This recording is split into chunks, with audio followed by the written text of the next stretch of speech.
A federal judge has struck a blow to Donald Trump's favorite new concentration camp in Florida. The detention center known as Alligator Alcatraz has been ordered to be shut down. The camp, which has been inundated not just by floodwaters, but by allegations of abuse, including reports of assault, groping, and inhumane living conditions. I mean, look, detainees have said that they have been fed spoiled food, denied their religious rights. Hey, I thought we were supposed to be protecting people's religious rights here. I guess only for certain people and certain religious rights. They've also been given limited access to showers and working sanitation, toilets. They've been facing mosquitoes and oppressive heat. I mean, the situation is just awful there. The conditions are just god awful. Okay. In fact, a former guard told NBC Miami earlier this month the facility was basically like an oversized kennel. I mean, just absolutely disgusting. Okay. Now, the conditions are bad, but that's not the reason that a judge has said that it should be shut down. Really now? No, it turns out federal environmental laws are the reason that they have been ordered to close. I honestly, I did not see that one coming. Okay, that is a twisty twist that you can appreciate. Okay, U.S. District Judge Kathleen Williams had ruled on Thursday that the state of Florida had violated federal environmental laws by building this facility, which is made up of a bunch of tents erected on an abandoned airstrip. Okay, with giant cages. Yes, literal cages that hold 35 to 38 people without conducting any environmental assessments or impact statements. Like, they're federally supposed to do, mandated to do. That's the word. Williams wrote, here, there weren't any deficiencies in the agency's process. There was just no process. And that's it. And that's it. I mean, they literally threw this together in about 8 days at massive cost to the taxpayer. Remember, leaked documents from July 2025 noted that the initial operating cost per year of this camp, this concentration camp, is expected to be over $600 million. Yes, it's over $500 million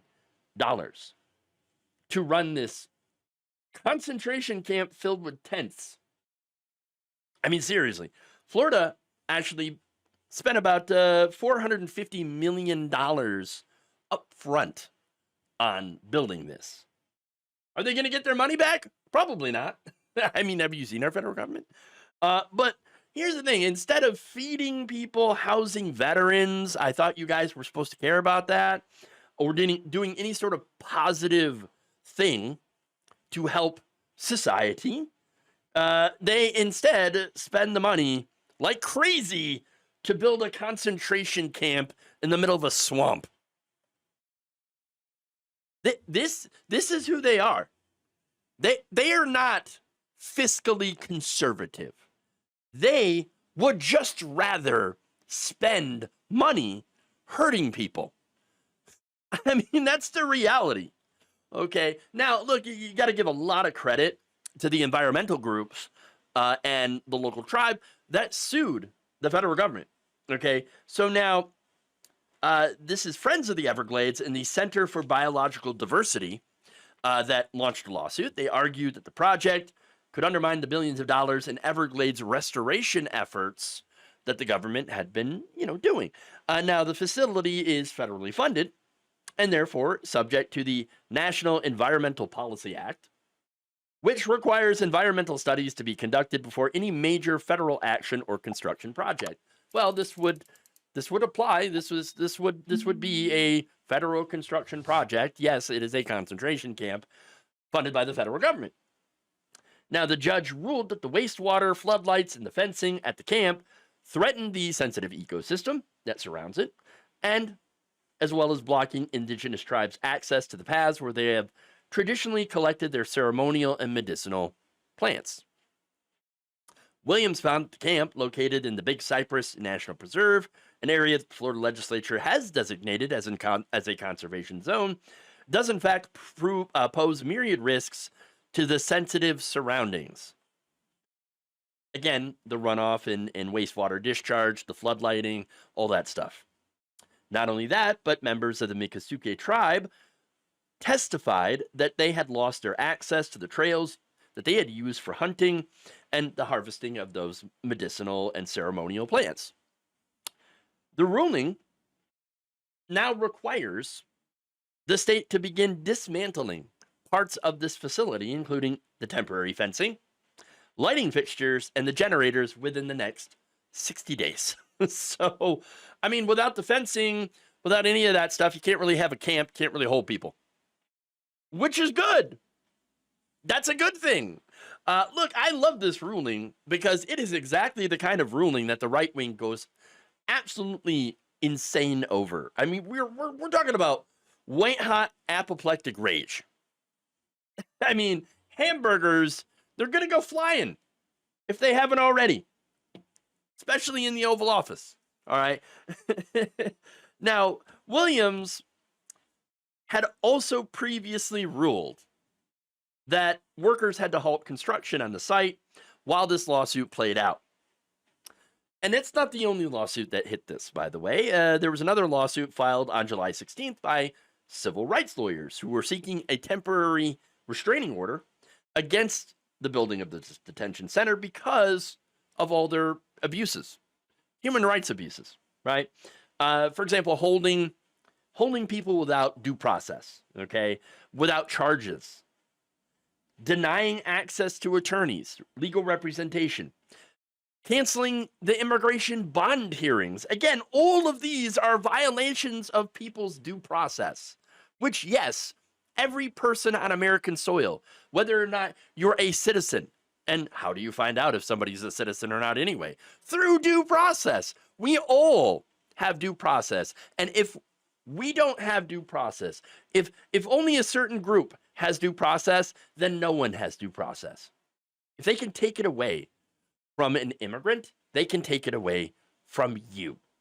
Okay, that is very, very, and a very, important point to remember. If one person has it in this country, then no one has it. We need to protect everyone's right to due process. Everyone's. But look, I don't care how. I just want this camp to be shut down, whether it be on environmental grounds or civil rights grounds. It doesn't matter. They should not. This should not exist in the first place. Okay, we should not be in the business of using our taxpayer money to build concentration camps. Again, whether it be on American soil or funding what's going on in El Salvador right now or Sudan.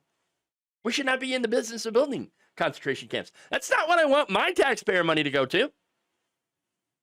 I want to go to feeding people, hungry people. I want to go to educating kids.